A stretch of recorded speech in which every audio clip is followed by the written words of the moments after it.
She didn't wake up one day feeling strong.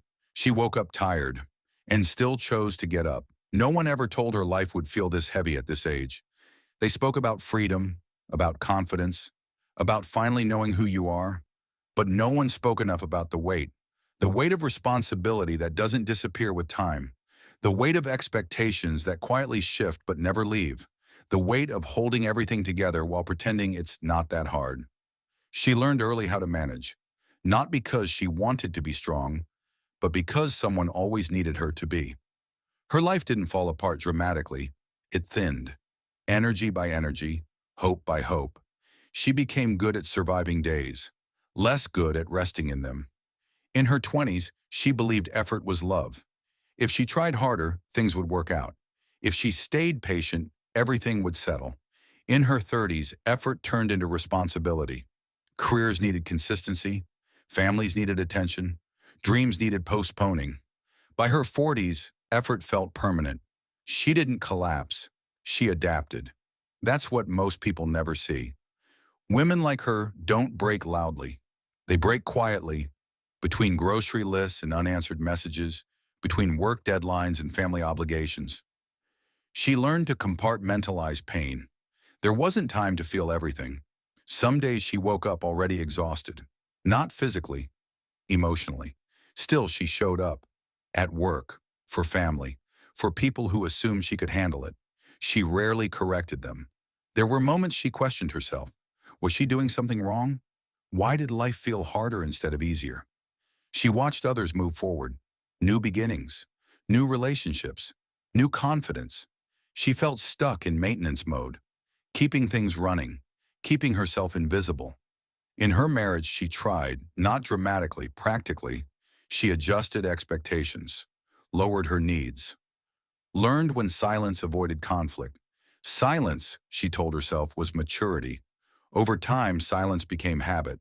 She didn't leave because of one big reason. She left because of many small ones.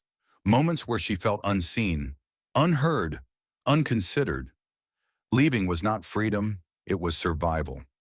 Afterward, life did not magically improve. Bills still came. Loneliness arrived unannounced. Confidence did not return overnight, but something else did. Clarity. She realized how long she had been carrying things alone, how often she had chosen peace for others at the expense of herself. She told herself she would rest. She didn't. Rest felt unfamiliar, almost irresponsible. She kept moving, working more, helping more, thinking less about what she needed. People praised her strength. They had no idea how often she cried quietly in rooms no one saw. In her 50s, another shift came. Not relief, but reckoning. Her body slowed down. Her patience thinned. Her tolerance for nonsense disappeared. She noticed how little space she had left for things that drained her. She didn't become bitter. She became honest. Honesty came with consequences. Some people didn't like the change. They were used to her availability, her flexibility, her silence. She lost a few relationships, not through conflict, through clarity. That hurt more than she expected. Still, she didn't go back. There were nights she questioned everything. What if she had tried harder? What if she had stayed quieter? But deep down she knew. Trying harder would have meant disappearing completely. She had already broken enough times. Quiet breaks, invisible ones. She remembered moments that shaped her. Being overlooked in meetings, being told she was too emotional, being expected to be grateful for crumbs of respect. Each moment left a small crack. None of them stopped her. She kept showing up, not because she was fearless, but because stopping felt like giving up on herself. She learned to survive disappointment. She learned to sit with discomfort. She learned to rebuild confidence without applause. Strength didn't arrive as motivation. It arrived as persistence. She stopped waiting for life to feel fair. She focused on making it livable. Some days she felt proud. Some days she felt empty. Both were real. She didn't call herself resilient. She called herself tired but still moving. And that mattered, because despite everything, the setbacks, the quiet failures, the unspoken grief, she never stopped. She didn't stop working. She didn't stop caring. She didn't stop believing that something better was possible. Not louder, not easier, better. She didn't know yet what that better would look like. But she knew this. She had survived too much to disappear now. She had broken many times. But stopping was never an option. At some point, life stops asking and starts expecting. By the time she reached midlife, responsibility no longer arrived as a question. It arrived as a given. People assumed she would manage. She usually did.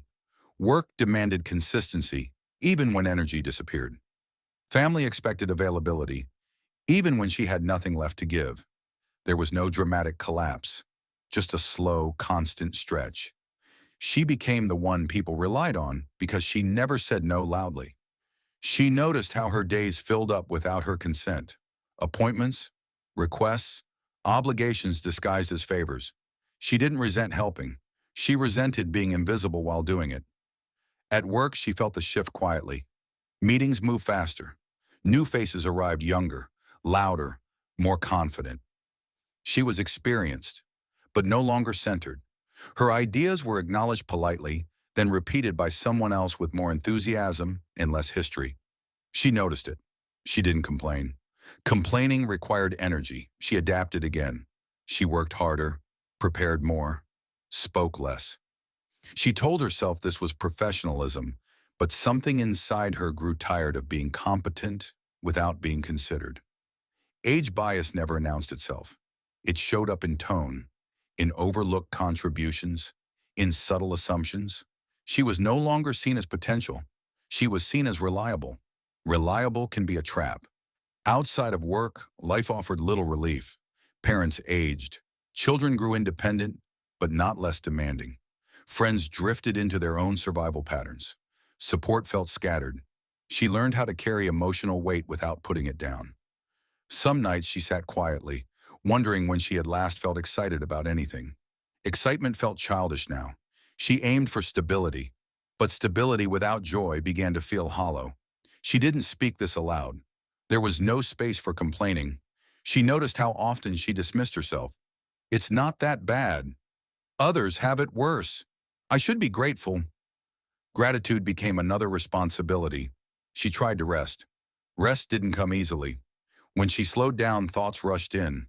Unfinished dreams, missed chances, the quiet grief of paths not taken. So she stayed busy. Busy kept the questions away. Her body began to resist. Sleep grew lighter. Energy faded faster. Recovery took longer. She ignored it. She had learned how to function through discomfort. One afternoon, something small happened. A simple interaction, a dismissive comment at work. Nothing dramatic, but it landed differently. She felt a crack open. Not in confidence, in patience. She realized how long she had been absorbing things without acknowledging the cost. That evening, she sat alone and let the exhaustion surface. Not tears, clarity. She admitted something she had avoided. She was tired of proving she was still valuable. Tired of being dependable without being supported. Tired of carrying strength as if it were her obligation. She didn't quit anything. She didn't make declarations. She started paying attention. She noticed where her energy went and what returned nothing. She noticed how often she said yes to avoid discomfort.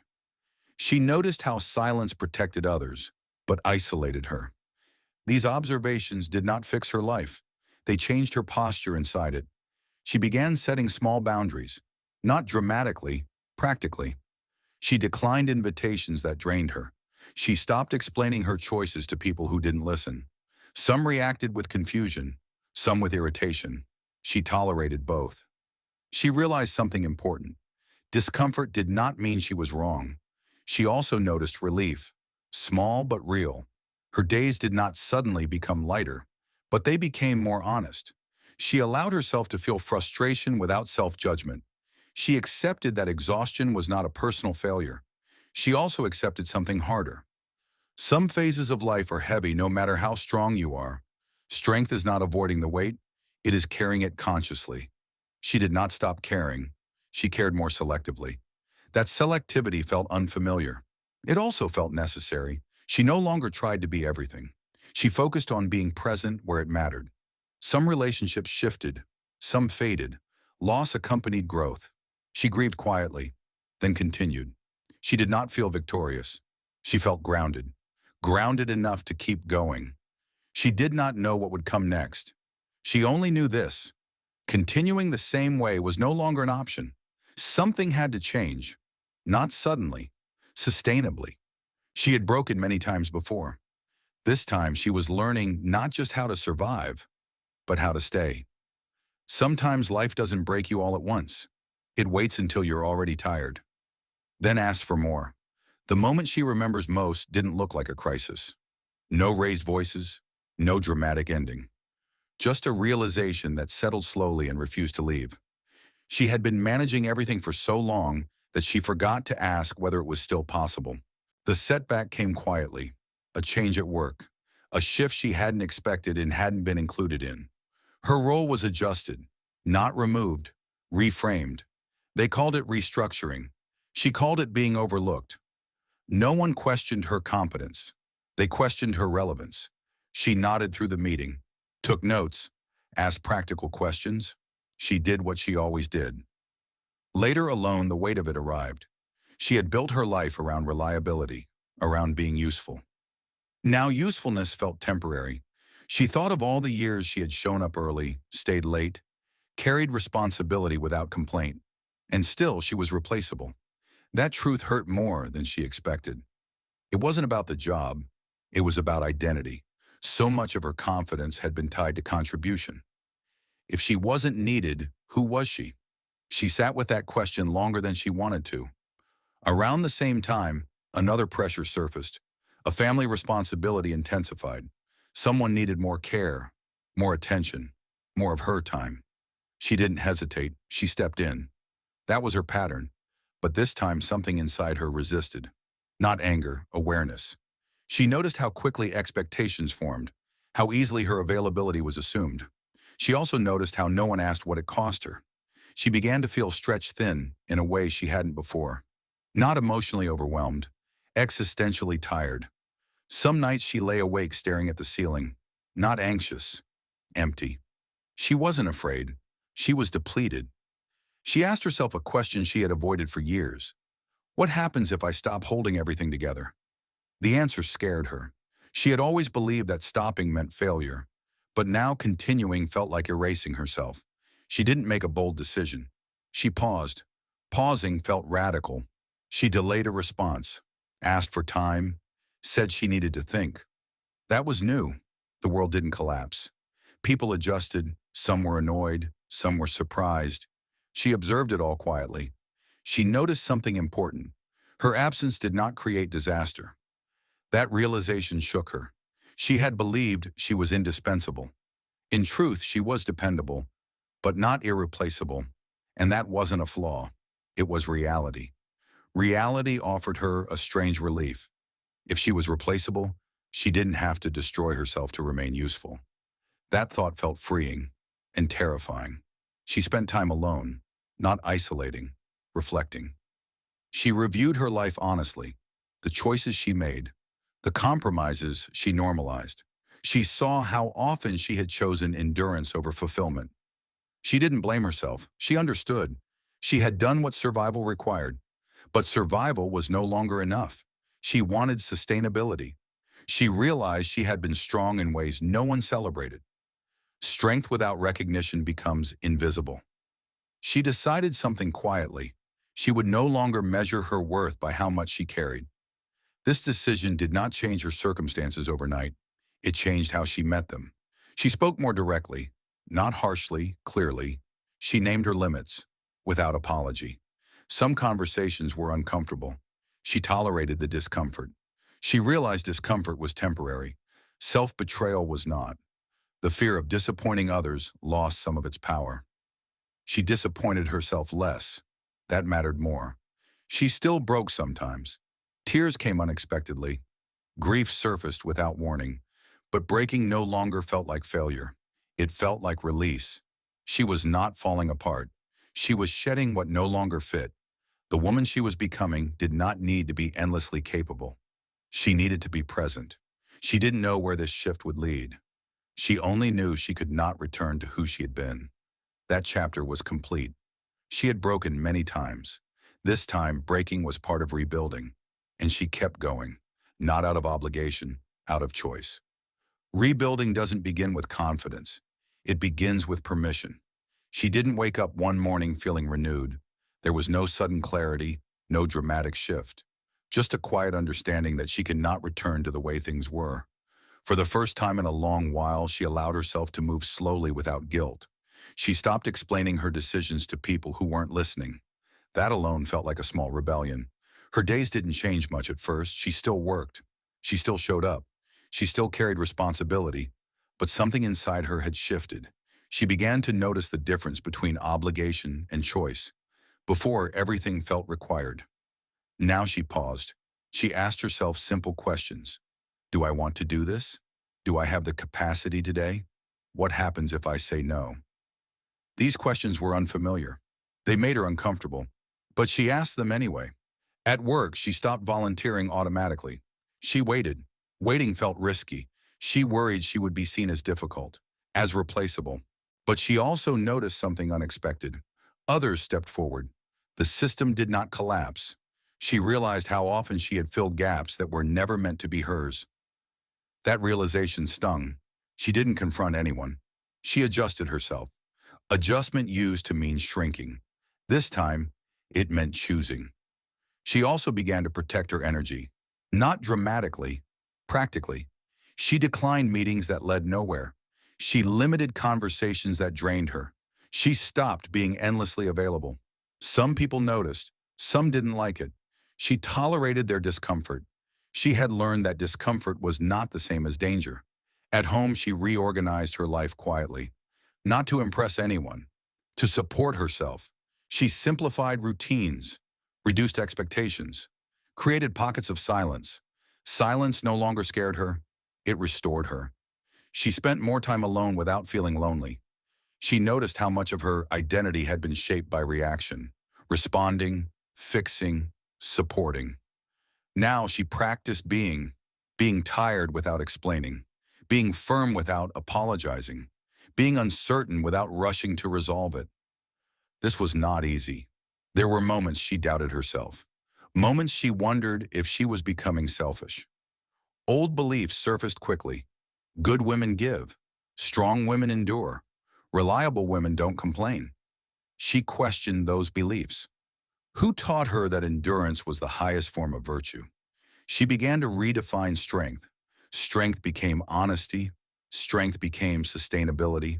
Strength became knowing when to stop. She did not abandon responsibility. She rebalanced it. That balance felt fragile at first. She tested it cautiously, one boundary at a time. She noticed her body responding. Less tension, deeper breaths, more presence. Her nervous system began to settle. She slept better, not longer but deeper. She also noticed how her emotions surfaced more clearly.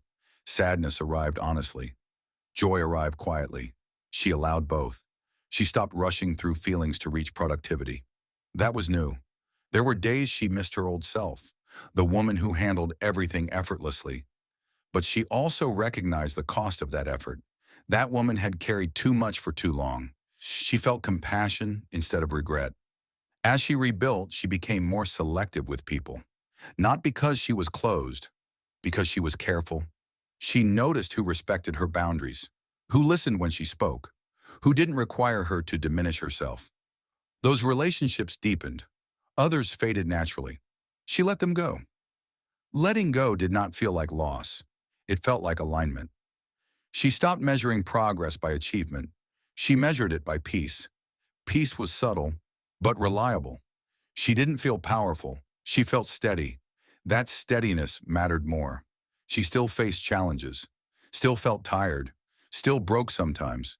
But breaking no longer scared her. She trusted herself to recover. Recovery became a skill. She no longer rushed back to normal. She redefined normal. Normal became manageable, honest, sustainable. She knew she was still rebuilding. Rebuilding does not happen in straight lines. But she also knew she was no longer moving blindly. She was moving intentionally. She had broken many times. This time she was building something that could hold her, and she was not stopping. She didn't win loudly. She didn't prove anything. She simply kept living on her own terms. There was no moment where everything suddenly felt easy. Life didn't reward her for endurance. It didn't apologize for the years that were heavy. What changed was something quieter. She stopped fighting herself. She noticed it one ordinary morning, not because she felt happy, but because she felt steady. Her day began without urgency, without dread, without the need to prepare emotionally for what might come. That steadiness was unfamiliar. It didn't come with excitement. It didn't announce itself. It stayed. She moved through her routines with intention, not rushing, not proving, not compensating. She had learned where her limits were, and she respected them. Work was still work. There were still expectations, still deadlines, still moments where she felt overlooked. But she no longer absorbed those moments as proof of her worth. She did her job well, not to be indispensable, but because it aligned with who she was. When something no longer aligned, she spoke, calmly, clearly. She no longer feared being misunderstood. Understanding was no longer her responsibility. At home, her life felt quieter, not empty, intentional. She spent time in ways that restored her, reading, walking, sitting with her thoughts without escaping them. She had learned how to be alone without feeling abandoned. Loneliness still visited sometimes. She acknowledged it. She didn't let it define her choices. She noticed how her relationships had changed. The ones that survived her boundaries felt deeper. They were built on respect, not convenience. She stopped chasing connection that required self-erasure. That decision cost her some people. She grieved them honestly. Then she released them. Release did not feel like defeat. It felt like relief. She noticed how her body responded to this new way of living. Less tension in her shoulders, fewer headaches, more presence in simple moments. Her body had been asking for this all along. She listened now. She also noticed something important. She no longer described herself as strong. Strength had once felt like armor. Now it felt like trust. Trust in her ability to adapt. Trust in her judgment. Trust in her right to change. She did not seek validation anymore. Not because she didn't value connection, but because she no longer depended on approval. Approval had once guided her decisions. Now alignment did. She looked back at the years she had survived, the compromises, the quiet breaks, the moments where stopping would have been easier. She felt compassion for herself, not pride, not regret, understanding. She understood why she had endured. She also understood why she no longer needed to. Life still brought challenges. Aging did not slow its demands, but she met those demands differently now. She asked for help without shame. She declined without explanation. She rested without guilt. These were not small changes. They were foundational. She noticed how she no longer rushed healing. Healing was no longer a project. It was a way of living. She allowed herself to feel joy without questioning how long it would last. Joy did not need to be permanent to be real. She allowed herself to feel sadness without interpreting it as failure. Sadness was information, not a setback. She had learned how to carry emotion without being consumed by it. That was maturity. People sometimes asked her how she managed everything. She didn't offer motivational answers. She said the truth. She stopped pretending she could handle more than she could. That honesty confused some people, inspired others. She didn't manage their reactions. She stayed herself. She no longer waited for life to feel lighter before allowing herself to breathe. Breathing was part of surviving. She realized something deeply grounding. Her life did not need to look impressive to feel meaningful. Meaning lived in consistency, in self-respect, in quiet persistence. She had broken many times. She did not deny that. But breaking had never stopped her. It had shaped her. She was not defined by the moments she fell apart. She was defined by the moments she continued, without applause. Her strength was not dramatic. It was reliable. And that reliability was finally directed inward. She didn't need to prove anything anymore. Not to work, not to family, not to herself. She trusted the life she was building, not because it was perfect, but because it was honest. She knew there would be more challenges, more changes, more moments of uncertainty. But she also knew this: she would meet them without abandoning herself. That knowledge felt like peace. She had broken many times, and still, she never stopped. Not because she was unbreakable, but because she chose to keep going, quietly, intentionally, fully.